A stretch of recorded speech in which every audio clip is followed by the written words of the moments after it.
सो hi guys, आ चुके हैं हम एक न्यू एपिसोड लेके। जैसा कि पिछले एपिसोड में हमने देखा था कि चूफेंग ने ल्यूमिंग की मेरिडियन को डिस्ट्रॉय कर दिया था, जिसकी वजह से उसके ग्रैंडफादर चूफेंग को टॉर्चर हाल में लटकाया हुआ था। लेकिन वहाँ पर सूरोंग आकर चूफेंग को बचाकर ले जाती है। चूफेंग, सुमी और वाइट टाइगर ब्रदर्स चारों मिलकर एक मिशन पे चले जाते हैं, लेकिन उसके पीछे एक असेसन भी पड़ा हुआ होता है और वो लोग टॉम के पास पहुंच जाते हैं, जहां उसे एक आदमी मिलता है जो कि चूफेंग के हाथ को पकड़ लेता है, जिसकी वजह से चूफेंग के बॉडी पर अजीब से निशान आने लगते हैं।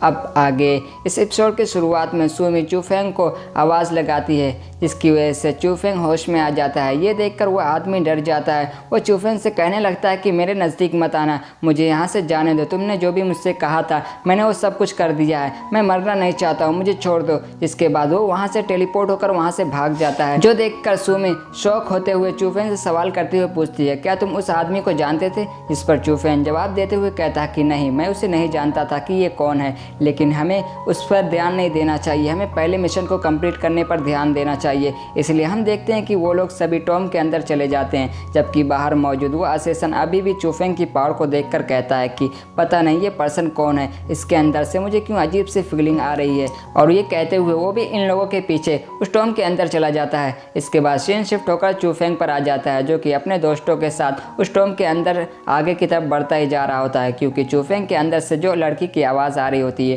वो उसे गाइड कर रही होती है कि उसे किस तरफ बढ़ना चाहिए। चूफेंग बस तो उस आदमी के बारे में सोच रहा होता है कि वो आखिर कौन था, वो और किस काम के बारे में बात कर रहा होता है। इस पर उसके अंदर की आवाज़ कहती है, हम इस सवाल का जवाब बाद में ढूंढ लेंगे। तभी उन्हें उस टॉम के अंदर का दरवाज़ा खुला दिखाई देता है, जो देखकर वो लोग हैरान हो जाते हैं कि दरवाज़ा क्यों खुला है। वो लोग समझ जाते हैं कि अंदर कोई पहले से ही जा चुका है, और जब वो लोग अंदर का नज़ारा देखते हैं तो वो लोग शॉक हो जाते हैं, क्योंकि वहाँ पर काफ़ी सारे लोगों की लाश पड़ी हुई होती है जिन्हें हाल ही में मारा गया था। चूफेंग सोचने लगता है कि आखिर इन सारे लोगों को कौन मार सकता है, लेकिन इन लोगों को मारने के बाद भी इन्होंने ट्रेजर को क्यों नहीं लिया। लेकिन हम देखते हैं कि तभी वहाँ पर जाओ नाम का एक पर्सन उठ जाता है, जो देखकर वो लोग डर जाते हैं। और हम देखते हैं कि वहाँ पर कुछ और लोग भी खड़े हो जाते हैं जो उसी के साथी होते हैं। जाओ उन लोगों से कहता है, उस आदमी के जाने के बाद मुझे लगा कि अब हमें परेशान करने वाला कोई नहीं आएगा और हम यहाँ के सारे ट्रेजर को ले जा सकते हैं, लेकिन देखो हमारी मुसीबत अभी भी कम नहीं है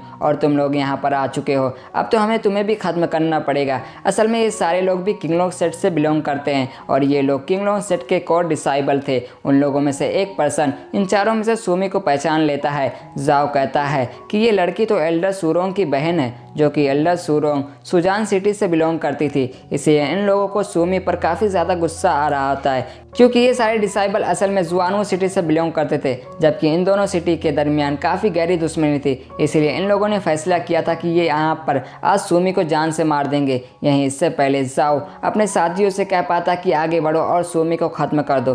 तभी हम देखते हैं कि चूफेंग जाओ के मुंह पर एक ज़ोरदार पंच मारता है, जिसकी वजह से उसका दो दांत भी टूट जाता है। जिसके बाद चूफेंग उससे कहता है, अपनी दुश्मनी अपने पास रखना, अगर तुमने यहाँ पर सुमी को हाथ भी लगाने की कोशिश की तो मैं तुम्हारा हाथ तोड़ दूंगा। ये सुनकर जाओ एकदम गुस्सा हो जाता है और अपने साथियों के साथ चूफेंग के ऊपर अटैक कर देता है। चूफेंग तो उसका काफ़ी अच्छे से मुकाबला कर रहा था, जहाँ उसके सामने कोई भी नहीं टिक पाता है और वो बड़ी आसानी के साथ उन सारे लोगों को मारने लगता है। वहीं दूसरी तरफ हम एक ओल्ड मैन को देखते हैं, जो किसी मिस्टीरियस ट्रेजर के पास आकर खड़ा होता है। तभी वहाँ पर वो असेसन भी आ जाता है, जो चूफेंग और बाकी लोगों का पीछा कर रहा होता है काफ़ी टाइम से। इधर चूफेंग अभी भी उन लोगों से फाइट कर रहा होता है, लेकिन जाओ जैसे ही सुमी की तरफ बढ़ने लगता है, चूफेंग को उसके ऊपर काफ़ी ज़्यादा गुस्सा आने लगता है। इसीलिए वो अपनी पावर को एक्टिवेट कर लेता है और वो अपनी पावर को स्वॉर्ड के अंदर डालकर जाओ के ऊपर इतना खतरनाक अटैक कर देता है, जिसकी वजह से जाओ लगभग मर ही गया था। जिसके बाद चूफेंग उससे कहता है, आज के बाद सुमी या किसी और के ऊपर अटैक करने से पहले 1000 बार सोचना,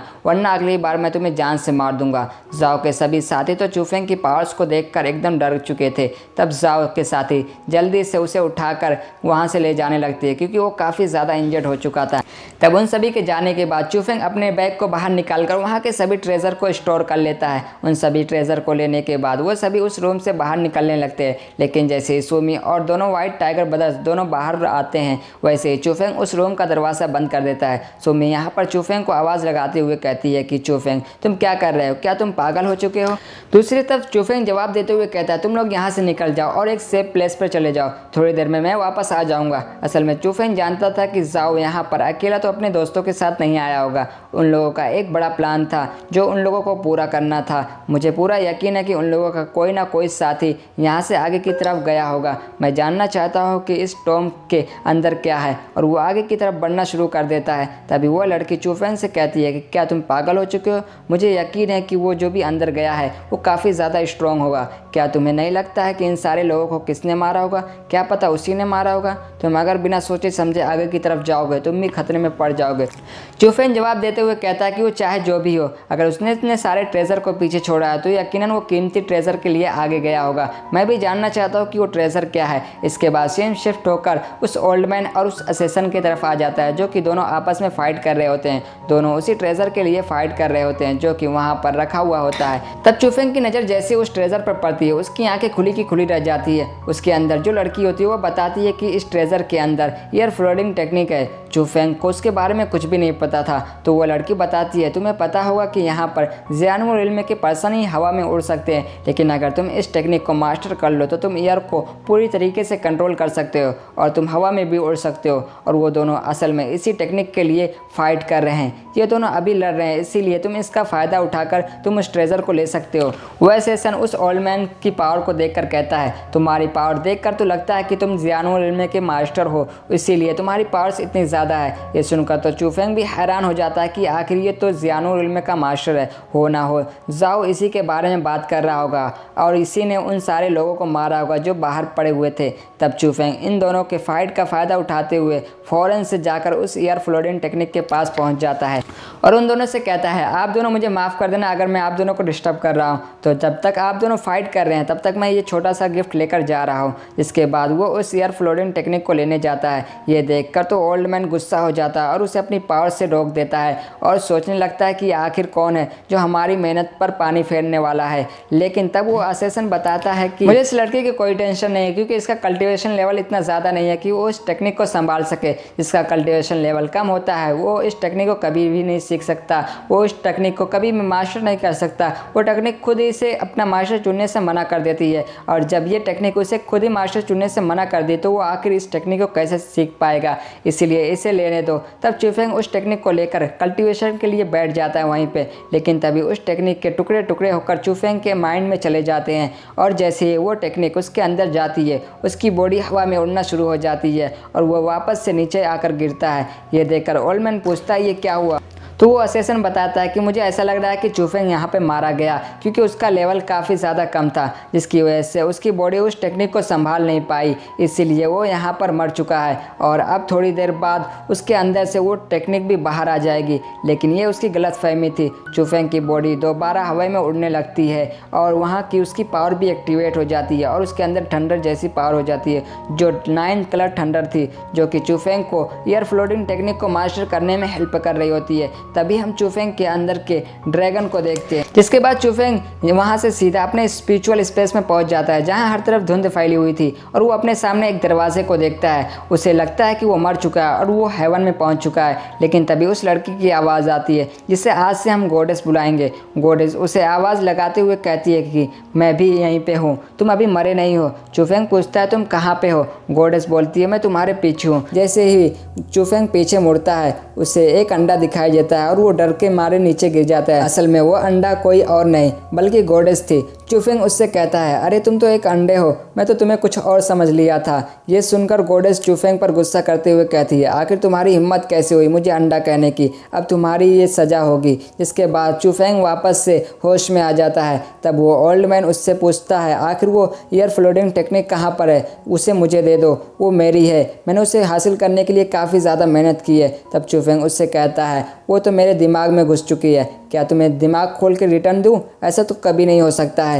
तब वो असेसन उस ओल्ड मैन पर अटैक करके उससे रोक देता है और उससे कहता है लगता है एयर फ्लोटिंग टेक्निक को चूफेंग ने मास्टर कर लिया तो अब मुझे तुमसे फाइट कर टाइम वेस्ट करने की कोई ज़रूरत नहीं है, इसलिए मैं यहाँ से जा रहा हूँ। इसके बाद वो चूफेंग को कॉन्ग्रेचुलेसन कह के वहाँ से चला जाता है। अब वो ओल्ड मैन चूफेंग से कहता है आखिर तुम्हारी हिम्मत कैसे हुई यहाँ पर आकर इस टेक्निक को हासिल करने के लिए? मैंने कितनी मेहनत की थी इस टेक्निक को हासिल करने के लिए, लेकिन तुमने यहाँ आकर मेरा सारा का सारा खेल बिगाड़ दिया, इसलिए तुम्हें ज़िंदा नहीं छोड़ूंगा मैं, अब मरने के लिए तैयार हो जाओ। और वो उस पर अटैक कर देता है। लेकिन जैसे ही वो उस पर अटैक कर देता है, इससे पहले वहाँ पर वो फायर वाला ओल्ड मैन आ जाता है, जो कि बड़ी तेज़ी के साथ आकर सीधा उस ओल्ड मैन के गले को पकड़ लेता है और उससे कहता है, आखिर तेरी हिम्मत कैसी हुई चू फेंग को हाथ लगाने की। ये कहकर उस ओल्ड मैन को मार देता है उसके गले दबाकर, जिसकी वजह से वहाँ पर बहुत ज़्यादा फायर और आग लग जाती है। ये देखकर गॉडेस चू फेंग को भागने के लिए कहती है। चू फेंग वैसा ही करता है। चू फेंग भागते हुए कहता है, ये ओल्ड मैन कौन है, ये इतना पावरफुल कैसे है और ये उल्टा मुझे क्यों प्रोटेक्ट कर रहा है। लेकिन गॉडेस उससे कहती है, जान प्यारी है तो यहाँ से भाग निकलो, क्योंकि इस धमाके के बाद पूरा का पूरा टॉम बर्बाद हो जाएगा। इसलिए चू फेंग वहाँ से भागना शुरू कर देता है, जहाँ उसके पीछे आग की लपटें पड़ी होती है। वहीं जैसे ही आग की लपटें सुमी और बाकियों की तरफ आगे बढ़ने वाली होती है, वाइट टाइगर सुमी को लेकर वहाँ से लेकर भागने लगता है। लेकिन सुमी वहाँ से नहीं जाना चाहती थी, क्योंकि चू फेंग अभी तक बाहर नहीं आया है। और तभी ये लोग वहाँ से बाहर आ जाते हैं और वहाँ पर एक ब्लास्ट होता है। वो लोग वहाँ की हालत देखकर सुमी उदास हो जाती है और ज़ोर ज़ोर से रोने भी लगती है, क्योंकि उसे लगता है कि चू फेंग मारा गया। तभी वह लोग देखते हैं कि चू फेंग पहले ही बाहर निकल चुका था। उसे देखकर सुमी वहाँ पर आकर सीधा उसके ऊपर कूद जाती है और उससे कहने लगती है, तुमने तो मुझे डरा ही दिया था, आगे से ऐसे हरकत करने की कभी भी कोशिश मत करना। वहीं वो असैसिन अब भी चू फेंग को देख रहा होता है और फिर वो अपने मास्क को उतार कर वहाँ से चला जाता है। और इसी हैप्पी एंडिंग के साथ इस एपिसोड का एंड होता है। Thank you for watching.